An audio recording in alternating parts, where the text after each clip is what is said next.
बच्चों, आपको याद होगा जब आप प्राइमरी क्लासेस में थे, जब आप बहुत छोटे थे, तो कई बार आप ऐसा करते होंगे कि अपने दोस्त से अपनी पेंसिल एक्सचेंज कर लेते हो या उसको कहते हो कि तू मेरी रबड़ ले ले, मैं तेरी पेंसिल ले लेता हूँ। कई बार जब हम टिफ़िन में देखते हैं कि हमारे पसंद की चीज़ नहीं है तो हम अपना टिफ़िन भी एक्सचेंज कर लेते हैं। और तो ये जो टिफ़िन का खाना है, ये जो हमारी पेन है, पेंसिल है, रबर है, ये सारी कोई ना कोई वस्तुएं हैं और इन वस्तुओं को जब हम एक्सचेंज कर लेते हैं, आदान प्रदान कर लेते हैं, अदला बदली कर लेते हैं, तो यही कार्य वस्तु विनिमय कहलाता है। वस्तु विनिमय एक ऐसी अवधारणा है जिसमें दो पक्षकार, दो व्यक्ति अपनी आवश्यकता की वस्तुएं एक दूसरे से एक्सचेंज कर लेते हैं, विनिमय कर लेते हैं। तो वस्तु विनिमय को और अच्छे से जानने के लिए आइए इसके कुछ परिभाषाओं का अध्ययन करते हैं। R.P. केंट के शब्दों में वस्तु विनिमय मुद्रा का विनिमय माध्यम के रूप में प्रयोग किए बिना वस्तुओं का वस्तुओं के लिए प्रत्यक्ष विनिमय है। S.E. थॉमस के अनुसार एक वस्तु का दूसरी वस्तु से प्रत्यक्ष विनिमय वस्तु विनिमय कहलाता है। तो आपने देखा कि किस प्रकार विभिन्न विद्वानों ने वस्तु विनिमय के अंतर्गत आने वाले मुख्य तत्वों को शामिल करते हुए इसे परिभाषित किया है। अब वस्तु विनिमय का अर्थ हम इसकी परिभाषाओं के द्वारा बहुत अच्छे से समझ गए हैं कि यहाँ पर दो पक्षकार होते हैं और वस्तुओं की अदला बदली करते हैं। इन्हीं परिभाषाओं, इन्हीं अर्थ के आधार पर आइए देखते हैं कि वस्तु विनिमय यानी कि वस्तु के बदले वस्तु को प्राप्त करने की आवश्यक शर्तें कौन कौन सी होती हैं। इसकी सबसे पहली शर्त है सीमित आवश्यकताएं। ये तभी संभव हो सकता है जब हमारी आवश्यकताएं सीमित हो। जैसे मैंने एक बचपन का एक उदाहरण दिया। बचपन में बच्चों की जो आवश्यकताएं होती है वो बहुत सीमित होती है। छोटे से एक पेन, एक छोटी सी पेंसिल, रबर, कटर, इनसे वो बहुत खुश हो जाते हैं। तो यहाँ पर ये वस्तु विनिमय की स्थिति तभी उत्पन्न होती है जब आवश्यकताएं सीमित हो। प्राचीन काल में जब वस्तु विनिमय प्रचलित था तो वहाँ उसके प्रचलन का कारण ही यही था कि लोगों की आवश्यकताएं बहुत सीमित होती हैं। अगर हम खाद्यान्न की बात करें तो गेहूं, चावल, ज्वार, बाजरा और कुछ दालें, इस तरह की जो चीज़ें थी वही भोजन का एक खाने का एक मुख्य वो आहार हुआ करते थे। और ऐसी कंडीशन में जिनके खेतों में गेहूं अधिक मात्रा में होता था और चावल या धान नहीं होता था, वो गेहूं किसी अन्य व्यक्ति को देकर बदले में उससे चावल ले लेते थे। तो क्योंकि आवश्यकताएं सीमित थी तो वस्तु विनिमय यानी कि वस्तुओं का आदान प्रदान बहुत आसानी से हो जाता था। दूसरी इसकी आवश्यकताएं है सीमित क्षेत्र, यानी कि एक छोटा क्षेत्र होना चाहिए। जब क्षेत्र सीमित होगा तभी हमको पता रहेगा कि किस व्यक्ति के पास मेरी आवश्यकता की चीज़ मिल सकती है, कहाँ पर मिल सकती है। बड़ा क्षेत्र होने पर हम अंदाज़ा ही न लगा पाएंगे कि मुझे जो चीज़ चाहिए वो कहाँ मिलेगी। एक छोटे गांव, कस्बों में वस्तु विनिमय के अत्यधिक प्रचलन का यही कारण था। गांव का जो क्षेत्र होता था, छोटा छोटा क्षेत्र होता था, थोड़े से लोग रहते थे और सभी लोगों को पता रहता था कि किसके खेत में कौन सी चीज़ होती है, किसके घर में कौन सी वस्तु मिल सकती है। और क्योंकि उनको जानकारी रहती थी कि कौन सी वस्तु कहाँ मिलेगी, क्षेत्र सीमित होने के कारण, तो वो आसानी से वस्तु विनिमय कर सकते थे। वैसे ही इसकी एक महत्वपूर्ण आवश्यक शर्त ये भी है कि आर्थिक दृष्टि से समाज का पिछड़ापन जब था तो उसी समय वस्तु विनिमय जो था वो प्रचलित था। आर्थिक दृष्टि से पिछड़ापन की अगर हम बात करें तो धन की जो स्थिति थी, वो लोग गरीब थे, उनके पास धन का अभाव था, तो वो पैसा देकर वस्तुओं को खरीद नहीं पाते थे। लेकिन वस्तुएं उनके पास फिर भी, क्योंकि वो कृषि करते थे, फसल उगाते थे, तो कुछ न कुछ खाद्यान्न पदार्थ उनके पास रहते थे, कुछ न कुछ उपयोग की चीज़ें, फल हैं, सब्जियां हैं, ये सारी चीज़ें। जैसे पशु का भी विनिमय होता था, आगे हम पढ़ेंगे इसके बारे में बहुत विस्तार से।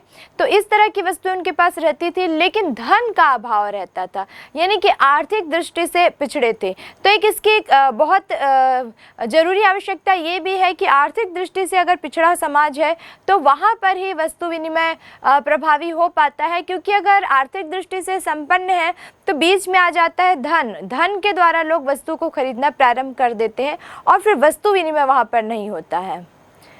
वैसे ही इसकी एक महत्वपूर्ण आवश्यकता ये भी थी अशिक्षा और अज्ञानता। लोग अशिक्षित थे, उनको बहुत ज़्यादा नॉलेज नहीं था कि किस वस्तु को कहाँ पर खरीदा जा सकता है। अज्ञानता भी एक कारण थी, उनको किसी वस्तु की कहाँ पर उपलब्धता होगी इसकी जानकारी नहीं थी। दूसरी बात, अशिक्षा और अज्ञानता बेरोजगारी का एक बहुत बड़ा कारण भी थी। लोगों के पास रोजगार नहीं था और रोजगार नहीं था तो धन का भी अभाव था, और धन न होने के कारण वस्तु विनिमय की जो प्रणाली हुई वो काफ़ी प्रचलित थी। तो ऐसी कुछ आवश्यक शर्तें हैं जिसके आधार पर हम ये कह सकते हैं कि वस्तु विनिमय की प्रणाली प्रचलित थी। अगर हम वस्तु विनिमय प्रणाली के गुण की बात करें, अब क्योंकि वस्तु विनिमय के अर्थ को हम भली भांति समझ गए हैं कि वस्तु के बदले वस्तु को प्राप्त कर लेना, यानी कम आवश्यक वस्तु जो आपके लिए आवश्यक नहीं है वो आप किसी दूसरे को दे देते हैं और उनसे अपनी आवश्यकता की वस्तु को प्राप्त कर लेते हैं। तो अब हम इसके गुण को देखते हैं कि क्या विशेषताएं हैं इसकी, कौन कौन से गुण हैं इस प्रणाली में। तो सबसे पहले हम यहाँ पर देखते हैं कि परस्पर संपर्क। इससे क्या होता है कि लोगों को ये मालूम हो जाता है कि किसकी आवश्यकता की वस्तु किस दूसरे व्यक्ति के पास मिल सकेगी। भविष्य में ज़रूरत पड़ने पर वो किस व्यक्ति से अपनी आवश्यकता की वस्तु को ले सकेंगे। ये ऐसे कारण है जिसके कारण जो लोग होते हैं एक सीमित क्षेत्र में, उनमें आपस में निरंतर संपर्क जो है वो बना रहता है। दूसरा, यहाँ पर हम देखते हैं कि सरलता होती है, बहुत ही सरल प्रणाली है, किसी प्रकार का ना कोई कैलकुलेशन, ना बाजार को देखना, ना मांग को देखना, ना पूर्ति को देखना। सीधे सीधे लोगों को लगता है कि उसके पास मेरी आवश्यकता की चीज़ है, दोनों आपस में बात करते हैं और दोनों अपनी वस्तुओं को एक्सचेंज कर लेते हैं, एक दूसरे से आदान प्रदान कर लेते हैं। तीसरी चीज यहाँ पर आती है सरल श्रम विभाजन। सरल श्रम विभाजन का जन्म भी कहीं ना कहीं वस्तु विनिमय प्रणाली का गुण माना जा सकता है, क्योंकि इसके अंतर्गत मुख्य जो उद्देश्य था वो यही था कि वस्तु के बदले वस्तु देना है, तो वस्तु का उत्पादन, वस्तु को बनाना ये प्रचलित हुआ और लोगों ने जहाँ उनकी क्षमता थी, जहाँ उनकी रुचि थी, उन कार्यों में अपने आप को नियोजित कर लिया। तो कहीं ना कहीं इससे सरल श्रम विभाजन का जन्म हुआ। ठीक इसी प्रकार इसका गुण एक ये भी रहा कि इससे छोटे पैमाने के उत्पादन को बढ़ावा मिला, यानी बहुत ज़्यादा वस्तु के उत्पादन करने की ज़रूरत नहीं पड़ी। लोग एक सीमित वस्तुओं का उत्पादन करते थे और एक दूसरे की उत्पादित वस्तुओं को एक्सचेंज कर लेते थे, अपनी वस्तुओं से विनिमय कर लेते थे और अपनी आवश्यकताओं को संतुष्ट कर लेते थे।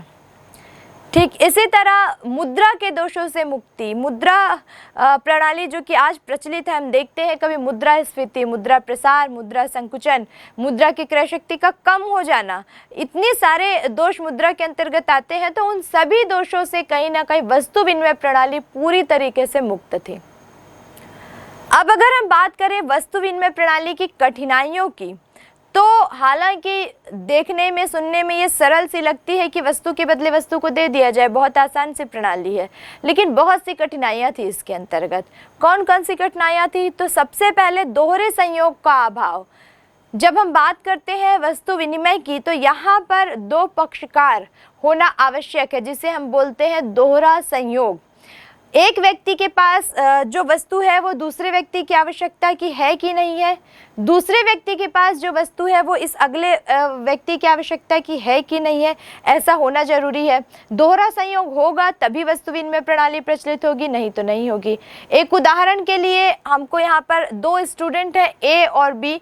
ए जो है वो कॉमर्स का स्टूडेंट है, बी जो है वो बायो का स्टूडेंट है। अब ऐसी कंडीशन में ए के पास मान लीजिए बायो की बुक है और बी के पास अकाउंटेंसी की बुक है, तो यहाँ पर तो दोहरा संयोग बन रहा है कि दोनों एक दूसरे से अपनी बुक एक्सचेंज करने को तैयार हैं और आसानी से वस्तु विनिमय यहाँ पर हो सकता है। लेकिन ये हुआ कि ए जो कि कॉमर्स का स्टूडेंट है उसके पास बायो की बुक है, लेकिन बी जो है वो लिटरेचर का स्टूडेंट है, उसके पास हिंदी की बुक उसको चाहिए जो कि ए के पास नहीं है। तो वो अपनी किसी भी वस्तु को ए से एक्सचेंज नहीं करना चाहेगा। इसलिए नहीं करना चाहेगा, क्योंकि उसकी आवश्यकता की जो वस्तु, जो बुक है, लिटरेचर की जो बुक है, वो तो ए के पास नहीं है। तो फिर वहाँ यहाँ पर हम ये कह सकते हैं कि दोहरे संयोग का अभाव है।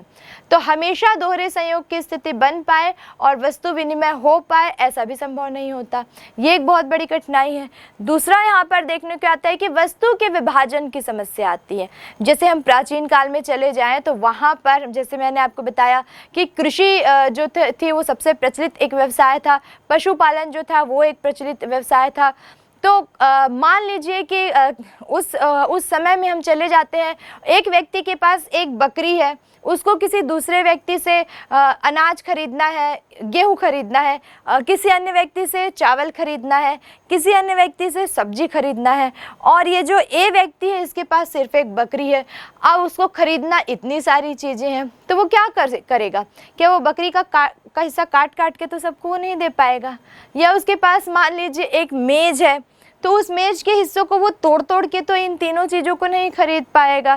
तो ऐसी बहुत सी समस्याएं, बहुत सी स्थितियां ऐसे बनती हैं जब वस्तु के विभाजन में कठिनाई आती है और इस कारण वस्तु विनिमय नहीं हो पाता। ठीक इसी तरह एक कठिनाई ये भी आती है कि धन के संचय का अभाव। अब क्योंकि लोगों की मानसिकता ऐसे बन जाती है कि हम वस्तु के बदले वस्तु ले लेंगे, धन का, मुद्रा का कहीं रोल ही नहीं आ पाता बीच में। तो यहाँ पर धन संचय की जो एक मानसिकता होनी चाहिए, क्या कहा जाता है कि पूंजी निर्माण के लिए धन संचय की मानसिकता अवश्य होनी चाहिए, तो इस धन संचय का अभाव यहाँ पर हो जाता है। उसी तरह एक इसकी कठिनाई ये भी है कि मूल्य मापन की समस्या होती है। अगर ए के पास गेहूं है और बी के पास चावल है, तो कितने किलो गेहूं के बदले वो कितना किलो चावल प्राप्त करे? गेहूं का मूल्य क्या निर्धारित करे और चावल का मूल्य क्या निर्धारित करे? किस तरह से उसको मापा जाए, किस तरह से उसका मूल्यांकन किया जाए, ये कठिनाई भी वस्तु विनिमय के दौरान उत्पन्न होती है। साथ में यहाँ पे हम देखते हैं कि क्रय शक्ति के हस्तांतरण की समस्या होती है। हमारे पास अगर पैसा है, धन के हस्तांतरण से हम जब किसी वस्तु को खरीदने की बात करते हैं तो हम देखते हैं कि हम पैसा लेके कहीं भी दुकान में जाते हैं और हजारों प्रकार की वस्तुएं खरीद के बहुत आसानी से ला लेते हैं। और अब तो हम पैसा भी लेके नहीं जाते हैं, मोबाइल लेके जाते हैं, पेटीएम करते हैं या फिर हम अपना कार्ड लेके जाते हैं और उससे हम अपनी शॉपिंग करते हैं। लेकिन जब हम वस्तु विनिमय की बात कर रहे होते हैं तो यहाँ पर क्रय शक्ति का जो हस्तांतरण होता है वो बहुत मुश्किल हो जाता है। जैसे मैंने एक उदाहरण बताया कि एक व्यक्ति के पास एक बकरी है, उसको कहीं दूर से उसको अनाज, दाल, चावल, ऐसा कुछ वस्तु जो है वो एक्सचेंज करके ले आना है, तो वो बकरी को उठा के ले जाए दूसरी जगह और फिर वहाँ से इतने सारे अनाज या जो भी सामान उसको लेना है वहाँ से वो उठा के ले आए। तो ये जो क्रय शक्ति का जो हस्तांतरण होता है, एक दूसरे से लाने ले जाने की जो समस्या होती है, ये वस्तु विनिमय के दौरान उत्पन्न हो सकती है। वैसे ही एक समस्या इसकी ये है कि स्थगित भुगतान का अभाव होता है। मुद्रा से जब हम क्रय विक्रय करते हैं तो कई बार हम भुगतान को स्थगित कर देते हैं। हम ये कहते हैं कि बाद में पैसा दे देंगे, कुछ समय बाद, या उधार हम क्रय कर लेते हैं। लेकिन वस्तु विनिमय की दशा में उधार क्रय नहीं हो सकता, क्योंकि जब तक दोहरा संयोग नहीं होगा, जब तक एक व्यक्ति कोई दूसरे व्यक्ति को उसकी आवश्यकता की वस्तु नहीं देगा, तब तक वो अपनी आवश्यकता की वस्तु उस अगले व्यक्ति से प्राप्त नहीं कर सकता। तो यहाँ पर ये कहा जा सकता है कि स्थगित भुगतान का अभाव होता है। तो ये तो थी वस्तु विनिमय की कठिनाइयाँ। अब हमने देखा कि वस्तु विनिमय क्या है, किस तरह से प्रचलित था, किस तरह से हम इसमें लेन देन करते थे, और जैसे जैसे हम इस प्रक्रिया में आगे बढ़ते गए तो हमारे सामने बहुत सी कठिनाइयाँ आती गई, और इन्हीं कठिनाइयों का अंत करने के लिए, इनको समाप्त करने के लिए मुद्रा विनिमय का उदय हुआ। तो अब हम आ जाते हैं मुद्रा की ओर, धन की ओर, जिसे सामान्य बोलचाल की भाषा में हम कहते हैं पैसा या रुपए। यहाँ से मुद्रा की उत्पत्ति हुई। अब अगर हम मुद्रा की उत्पत्ति की बात करें तो शायद हम वहाँ तक पहुँच न पाए, सोच न पाए कि कहाँ से मुद्रा की उत्पत्ति हुई। प्राचीन काल से, एक लंबे समय से, जब मनुष्य में सभ्यता भी प्रारंभ नहीं हुई थी, उस समय से ही मुद्रा का जो लेन देन था, मुद्रा के माध्यम से जो विनिमय था, वो हमको देखने को मिलता है। हालांकि मुद्रा का जो स्वरूप था वो विकास की प्रक्रिया के साथ लगातार परिवर्तित होता गया। लोहे, तांबे, सोने, चांदी की मुद्रा से वो चलते चलते आज आप देख रहे हैं कि वो पत्र मुद्रा में, कागज की जो मुद्रा होती है उसमें तब्दील हो चुका है। बहुत पहले की पिक्चर या सीरियल में आप देखते होंगे कि जब कोई दासी कोई खुशी का समाचार लेके राजा महाराजाओं के पास आती थी तो वो उनको कहते थे कि इनको 1000 स्वर्ण मुद्राएं दान कर दी जाए। तो वास्तव में वो जो मुद्राएं होती थी सोने की बनी हुई होती थी। उस समय देश में जो सोने की, चांदी की जो मुद्राएं प्रचलित थी, वास्तव में उस समय स्थिति ऐसी थी कि सोने और चांदी की मुद्राओं के द्वारा लेन देन, आदान प्रदान, ये सारी चीजें की जा सकती थी। आज वैसी स्थिति नहीं है क्योंकि ये जो धातुएं हैं वो बहुमूल्य धातुओं में तब्दील हो चुकी हैं। तो वो एक युग था, वहाँ पर जो मुद्रा, हालांकि वो भी मुद्रा थी, भले वो सोने की थी, चांदी की थी, उसके बाद कांसे की और तांबे की, और धीरे धीरे फिर वो तब्दील होते होते आज देखते हैं आपकी सिक्के जो आते हैं वो, और पत्र मुद्रा में ये जो मुद्रा है वो तब्दील हो गई। कुल मिलाकर मुद्रा के विकास क्रम पर अगर हम एक नजर डालें तो कुछ इस प्रकार की स्थिति हमको प्राप्त होती है। सबसे पहले जब वस्तु मुद्रा आई, यानी वस्तु के रूप में मुद्रा आई, तो उसे हमने, जैसे कि अभी हमने देखा, वस्तु विनिमय के नाम से हमने जाना। तो ये जो वस्तु विनिमय था वो एक प्रकार में से वहाँ पर वस्तुओं को ही मुद्रा मान लिया जाता था, क्योंकि वहाँ पे वस्तुएं ही थी जो विनिमय का साधन हुआ करती थी। मुद्रा के रूप में अतिरिक्त और कुछ भी नहीं था। अगर युग किस तरह से इनका विकास किस किस युग में हुआ, इसकी अगर हम बात करें तो एक जो प्राचीन कालीन युग था जिसे हम आखेट युग के नाम से जानते हैं। आखेट मतलब शिकार करना, लोगों का मुख्य काम ही शिकार करना होता था। तो वहाँ पर जो विनिमय होता था वो पशुओं की खाल, उनकी चमड़ी, इसके द्वारा, क्योंकि ये मुख्य वस्तु उनको मिल पाती, तो इसके द्वारा वस्तुओं का आदान प्रदान होता था। उसके बाद जैसे जैसे हम आगे बढ़ते गए, पशुपालन का युग आया। तो यहाँ पर जो लोग आदान प्रदान करते थे, विनिमय करते थे, वो पशुओं का आदान प्रदान करते थे। कोई गाय पालता था, कोई बकरी पालता था, कोई भेड़ पालता था, मुर्गियां पाली जाती थी।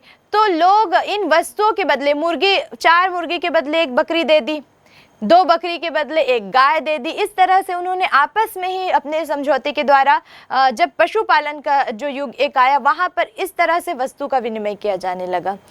धीरे धीरे हम आगे बढ़ते गए और उसके बाद कृषि का युग आया, मनुष्य ने खेती करना शुरू किया, तो वहाँ पर अनाज का आदान प्रदान किया जाने लगा। वहाँ पर जो मुद्रा वस्तु थी वो अनाज बन गई। जैसे हमने देखा, जिनके खेत में गेहूँ ज़्यादा होता था और चावल कम होता था, वो दूसरे किसी व्यक्ति से चावल ले लेते थे, अपना गेहूँ उनको दे देते थे। इसी तरह जो भी खाद्यान्न फसल जिसके खेत में नहीं होती थी, वो उसको दूसरे व्यक्ति को आदान प्रदान करके अपनी आवश्यकता की वस्तु प्राप्त कर लेते थे। तो जैसे जैसे विकास होता गया, वैसे वैसे मुद्रा ने अपना रूप, मुद्रा जो है वो अपना रूप परिवर्तित करती गई, नया नया रूप धारण करती गई। इसी विकास के क्रम में धातु मुद्रा का विकास हुआ, धातु मुद्रा का जन्म हुआ।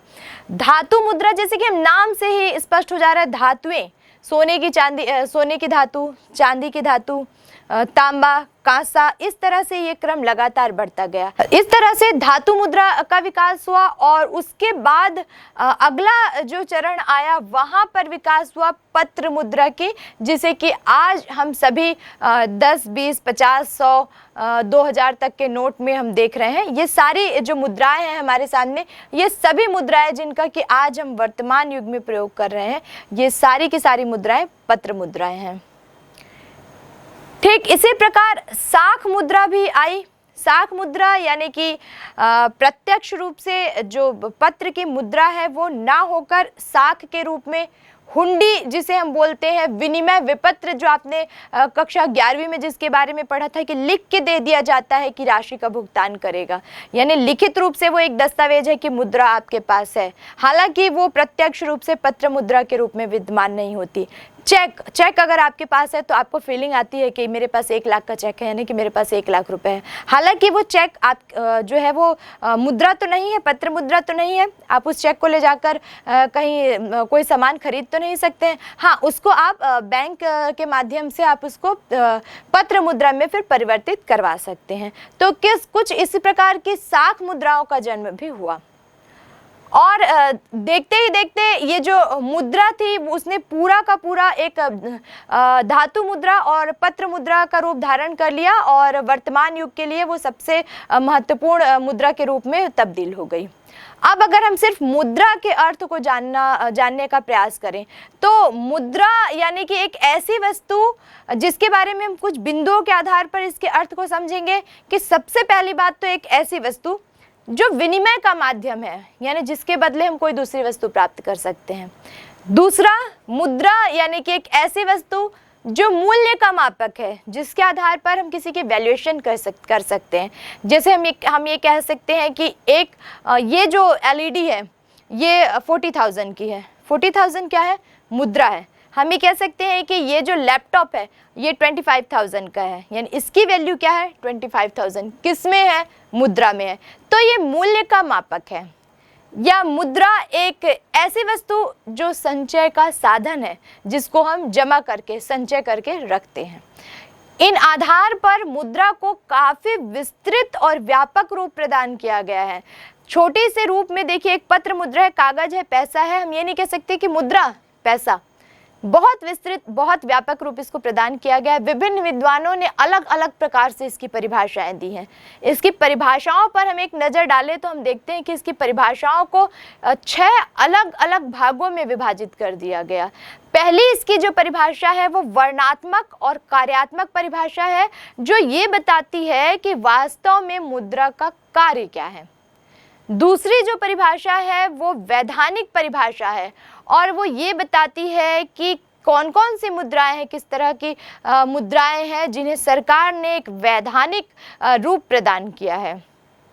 तीसरी जो परिभाषा है वो सामान्य स्वीकृत परिभाषा है, यानी कि मुद्रा के उस रूप को बताती है जो सामान्य अर्थ में सर्वमान्य है, सबके द्वारा स्वीकृत है। चौथी इसकी जो परिभाषा है वो विस्तृत परिभाषा है, मतलब मुद्रा के वो बहुत से कार्य हैं, जितने कार्य हैं उन सब को, कौन कौन से कार्य वो संपादित करती है, सब के बारे में बताती है। पांचवी जो इसकी परिभाषा है वो है संकुचित परिभाषा, यानी कि ओवरऑल मुद्रा है क्या, सीधे और सामान्य अर्थों में उसका वर्णन करती है। और छठवीं जो परिभाषा है उचित परिभाषा, यानी कि इन सभी परिभाषाओं का विश्लेषण करने के बाद एक किसी बिंदु पर पहुंचा जाए और ये बताया जाए कि मुद्रा क्या है। तो आइए इन सभी परिभाषाओं को एक बार जानें। वर्णात्मक या कार्यात्मक परिभाषाएं। कॉलबोर्न के अनुसार मुद्रा वह है जो मूल्य मापक और भुगतान का साधन है। हार्टले विदर्स के अनुसार मुद्रा वह है जो मुद्रा का कार्य करे। प्रोफेसर थॉमस के अनुसार मुद्रा किसी आर्थिक लक्ष्य की प्राप्ति का साधन है, अर्थात जो दूसरों की वस्तुओं और सेवाओं को प्राप्त करने के लिए दी जाती है। वैधानिक परिभाषाओं के अंतर्गत प्रोफेसर नेप के अनुसार कोई भी वस्तु जो राज्य द्वारा मुद्रा घोषित कर दी जाती है मुद्रा कहलाती है। सामान्य स्वीकृत परिभाषाओं के अंतर्गत सेलिगमैन के अनुसार मुद्रा वह वस्तु है जिसे सर्वग्राह्यता प्राप्त है। कोल के अनुसार मुद्रा ऐसी वस्तु है जिससे दूसरी वस्तुएं खरीदी जा सकती है। यह ऐसी वस्तु है जो साधारणतः व्यापक पैमाने पर भुगतान के रूप में प्रयोग की जाती है और ऋणों के भुगतान में स्वीकार की जाती है। कीन्स के अनुसार मुद्रा वह है जिसको देकर ऋण प्रसंविदाओं तथा कीमत प्रसंविदाओं का भुगतान किया जाता है और जिसके रूप में सामान्य क्रय शक्ति का संचय किया जाता है। विस्तृत परिभाषाओं के अंतर्गत हार्टले विदर्स के अनुसार मुद्रा वह है जो मुद्रा का कार्य करे। संकुचित परिभाषाओं के अंतर्गत रॉबर्टसन के अनुसार मुद्रा वह वस्तु है जिसे वस्तुओं के मूल्य भुगतान करने तथा अन्य व्यावसायिक दायित्वों को निपटाने के लिए विस्तृत रूप से स्वीकार किया जाता है।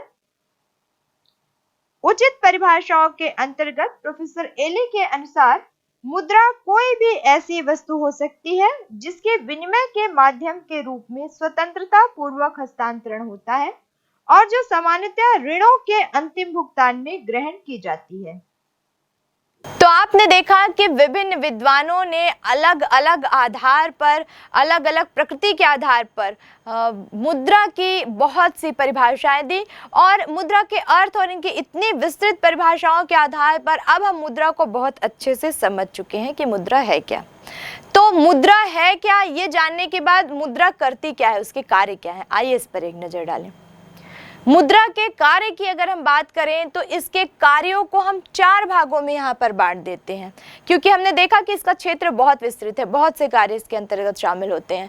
अध्ययन में सुविधा के लिए हम इनका वर्गीकरण कर देते हैं। सबसे पहली बात, इसका पहला जो कार्य है वो प्राथमिक कार्य जिसे हम कहते हैं, जिसे कि हम यहाँ 2 भागों में विभाजित कर देते हैं। एक तो ये विनिमय का माध्यम है और दूसरा मूल्य का मापक है। जैसे कि हमने पहले भी देखा कि विनिमय का माध्यम है, पैसे के बदले में हम वस्तु को प्राप्त कर लेते हैं, तो ये एक प्रकार का मुद्रा विनिमय कहलाता है।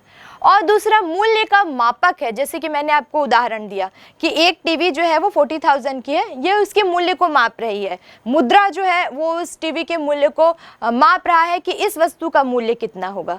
तो विनिमय के माध्यम के साथ साथ ये मूल्य के मापन का कार्य भी करती है।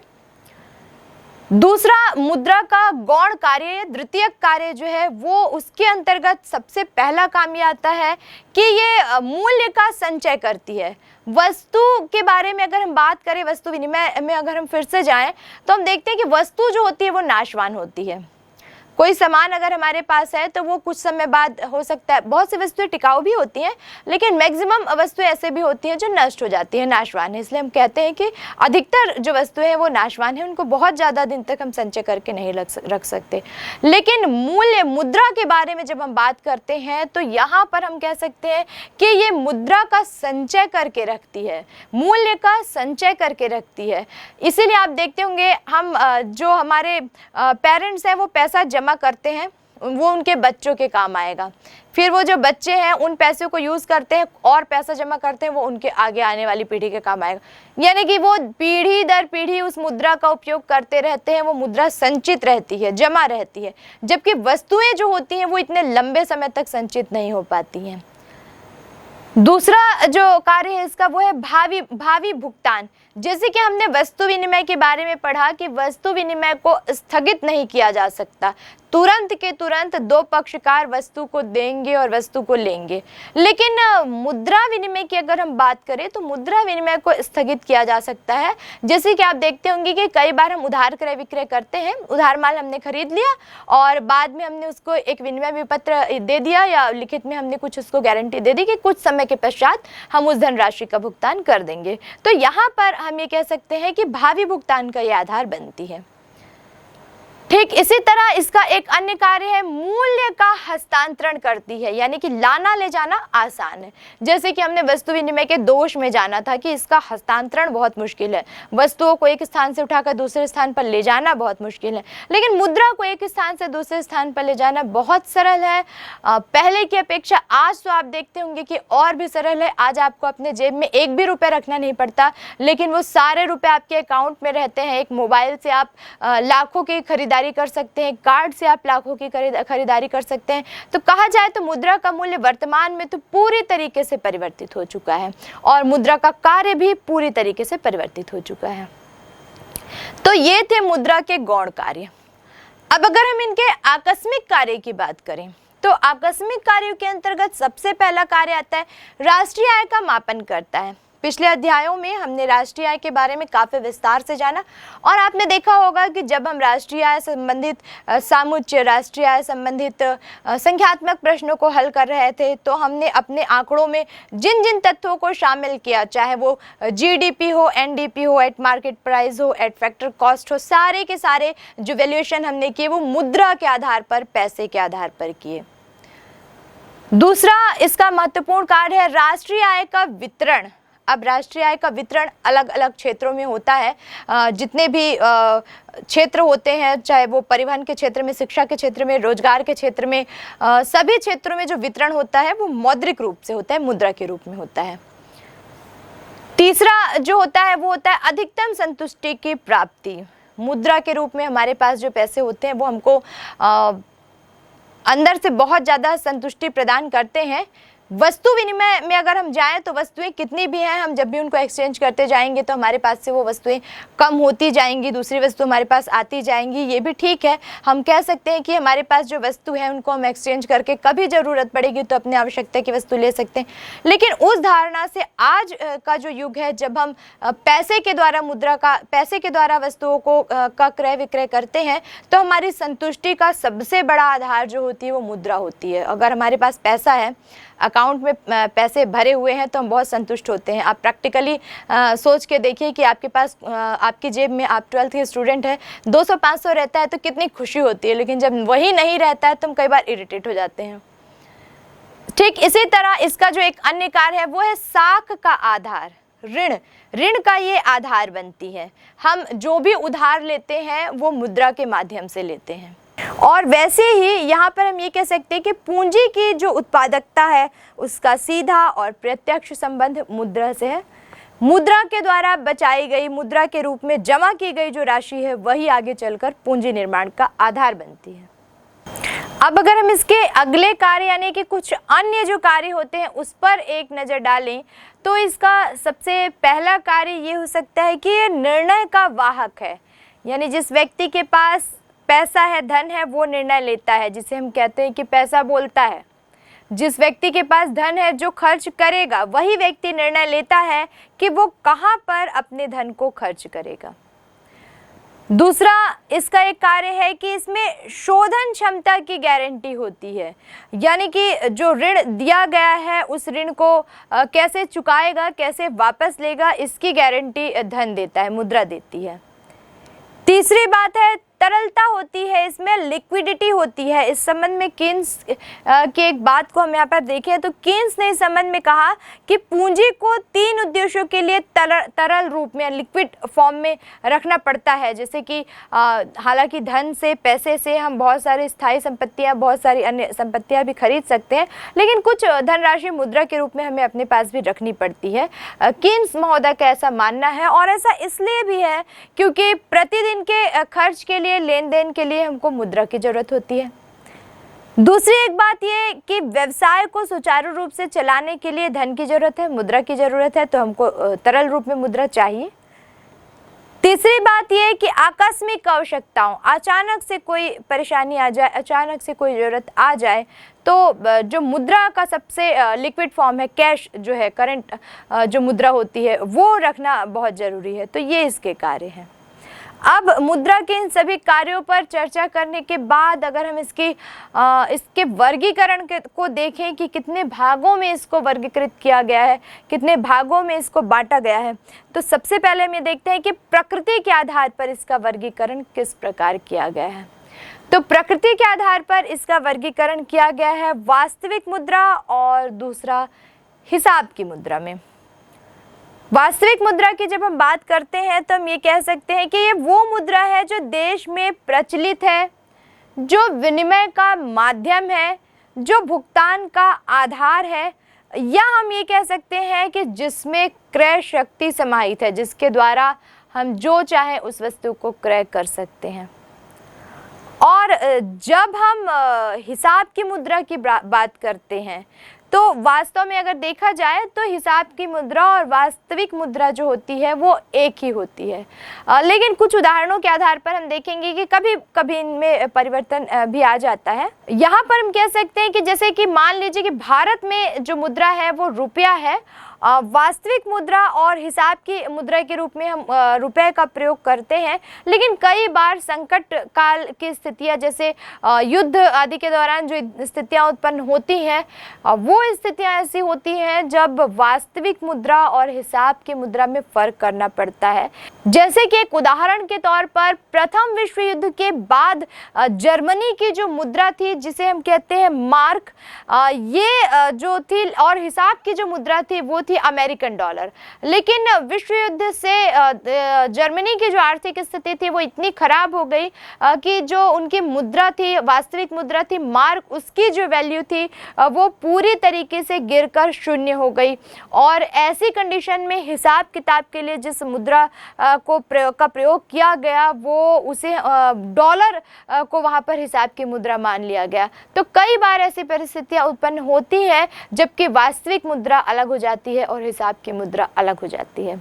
एक छोटे से बिंदु के आधार पर अगर हम इसमें अंतर देखना चाहें तो हम ये कह सकते हैं कि हिसाब की मुद्रा प्रचलित मुद्रा का एक सैद्धांतिक रूप है और वास्तविक मुद्रा जो है वो व्यवहारिक रूप है। दूसरा, हम ये कह सकते हैं कि हिसाब की मुद्रा दीर्घकाल के लिए स्थिर और स्थायी होती है, जबकि वास्तविक मुद्रा जो होती है वो परिवर्तित हो जाती है, परिवर्तनशील होती है। अब इसका दूसरा वर्गीकरण अगर हम वैधानिकता के आधार पर देखें तो इसे हम दो भागों में बांटते हैं, एक विधिग्राह्य मुद्रा और दूसरा ऐच्छिक मुद्रा। अब जब हम विधिग्राह्य मुद्रा की बात करते हैं तो यहाँ पर वो मुद्रा आती है जिसे विधि ने सर्वमान्य रूप से मान्यता प्रदान की है। और विधिग्राह्य मुद्रा को अगर कोई व्यक्ति स्वीकार नहीं करता तो ये एक दंडनीय अपराध हो सकता है, यानी सबके लिए स्वीकार करना आवश्यक है। साथ में इसके पीछे कई कानूनी शक्तियाँ होती हैं और इसका अध्ययन हम दो प्रकार से करते हैं। दो तरह की मुद्राओं में ये बटी होती है, एक सीमित विधिग्राह्य मुद्रा और दूसरा असीमित विधिग्राह्य मुद्रा। अगर हम बात करें सीमित विधिग्राह्य मुद्रा की तो इसे एक निश्चित सीमा तक स्वीकार करना सभी के लिए अनिवार्य होता है, सभी के लिए बाध्य होता है। लेकिन उस सीमा के बाद उसको स्वीकार करना ऐच्छिक हो जाता है, उसके बाद किसी प्रकार का कोई दंड नहीं दिया जा सकता। एक उदाहरण के तौर पर हम देखें तो 25 पैसे के जो सिक्के हैं वो 25 रुपए तक की सीमा तक विधिग्राह्य होंगे, उससे ज़्यादा की सीमा तक के लिए वो दंडनीय या बाध्य नहीं होगा कोई व्यक्ति उनको स्वीकार करने के लिए। दूसरा, जब हम बात करते हैं असीमित विधिग्राह्य की तो इसके बारे में हम कह सकते हैं कि इसको किसी भी सीमा तक स्वीकार किया जा सकता है, या फिर हम ये कह सकते हैं कि इसे अस्वीकार करना एक दंडनीय अपराध होगा। और दूसरा यानी कि ऐच्छिक मुद्रा पर एक नज़र डालें तो यहाँ पर हम देखते हैं कि जिसे स्वीकार करना या न करना व्यक्ति की इच्छा पर निर्भर करता है। इसकी स्वीकार्यता की कोई सीमा निश्चित नहीं होती है और न ही ये असीमित रूप से स्वीकार्य योग्य है, यानी कि व्यक्ति के ऊपर निर्भर करता है कि इस तरह की मुद्रा को स्वीकार करे या ना करे। इनको हम एक उदाहरण के तौर पर कह सकते हैं, चेक, हुंडिया या विनिमय विपत्र ऐसी मुद्राएं हैं जिन्हें हम ऐच्छिक मुद्रा कहते हैं। चेक के रूप में किसी व्यक्ति को चेक स्वीकार करना है या नहीं करना है यह उसकी व्यक्तिगत इच्छा है। विनिमय विपत्र जिस व्यक्ति पर लिखा गया है वो उसको स्वीकार करता है या नहीं करता है यह उसकी व्यक्तिगत इच्छा है। अब तीसरा जो इसके वर्गीकरण का आधार है वो है पदार्थ के आधार पर वर्गीकरण। और पदार्थ के आधार पर जब हम मुद्रा को बांटते हैं तो वो दो प्रकार की मुद्राओं में बंट जाती है, एक धातु मुद्रा और दूसरा पत्र मुद्रा, जिसके बारे में हम पहले भी संक्षेप में देख चुके हैं। जब हम बात करते हैं धातु मुद्रा की तो इसमें धातुओं से बनी मुद्राएं जो कि प्राचीन काल में प्रचलित थी वे सभी शामिल होती हैं, जैसे कि हम यहाँ पर कह सकते हैं सोने, चांदी, तांबा की मुद्राएं। लेकिन वर्तमान में इस तरह की मुद्रा का कोई चलन नहीं है। अब इन धातु की जो मुद्राएं हैं इनको दो प्रकार से दो भागों में बांटा जा सकता है। एक होती है प्रमाणिक मुद्रा और दूसरी है सांकेतिक मुद्रा। प्रमाणिक मुद्रा की जब हम बात करते हैं तो ये देश की प्रधान मुद्रा होती है, मानक मुद्रा इसे हम कहते हैं। दूसरा जो है वो है इससे वस्तु और सेवाओं के मूल्य को आंका जा सकता है, जिस तरह से हम पत्र मुद्रा से वैल्यूएशन करते हैं उसी प्रकार इससे भी वस्तु के मूल्य को आंका जा सकता है। तीसरा, इसके बारे में हम ये कह सकते हैं कि अंकित मूल्य जो होता है वो वास्तविक मूल्य के बराबर होता है, यानी कि इन धातुओं में, सिक्कों में जो मूल्य अंकित होता है वही उसका वास्तविक मूल्य होता है। अगला हम ये कह सकते हैं कि असीमित विधिग्राह्य होती है, कोई सीमा नहीं होती, असीमित जितना भी वो प्रदान किया जाए, दिया जाए, उसको लेने के लिए प्रत्येक व्यक्ति बाध्य होता है। दूसरा, जब हम सांकेतिक मुद्रा की बात करते हैं तो सांकेतिक मुद्रा के बारे में हम ये कह सकते हैं कि सहायक मुद्रा होती है, सपोर्ट करने के लिए प्रयोग में लाई जाती है। दूसरा, ये अंकित मूल्य धारित मूल्य से अधिक होता है। वास्तव में इसमें जो मूल्य लिखा गया होता है और जो व्यक्ति इसको प्राप्त करता है, दोनों में अंतर होता है। आइए देखते हैं इनमें क्या अंतर होता है। प्रामाणिक मुद्रा एवं सांकेतिक मुद्रा में अंतर। प्रामाणिक मुद्रा देश की प्रधान मुद्रा होती है, जबकि सांकेतिक मुद्रा देश की सहायक मुद्रा होती है। प्रामाणिक मुद्रा का अंकित मूल्य एवं वास्तविक मूल्य बराबर होता है, जबकि सांकेतिक मुद्रा का अंकित मूल्य इसके वास्तविक मूल्य से अधिक होता है। प्रामाणिक मुद्रा असीमित विधिग्राह्य होती है, जबकि सांकेतिक मुद्रा सीमित विधिग्राह्य होती है। प्रामाणिक मुद्रा का टंकण स्वतंत्र होता है, जबकि सांकेतिक मुद्रा का टंकण सीमित होता है। प्रामाणिक मुद्रा में ही समस्त वस्तुओं एवं सेवाओं का मूल्य निर्धारित होता है, जबकि सांकेतिक मुद्रा में वस्तुओं एवं सेवाओं का मूल्य निर्धारित नहीं होता है। प्रामाणिक मुद्रा को स्वर्ण, रजत या इनके मिश्रण से तैयार किया जाता है, जबकि सांकेतिक मुद्रा प्रायः घटिया एवं हल्की किस्म की धातु से निर्मित होती है।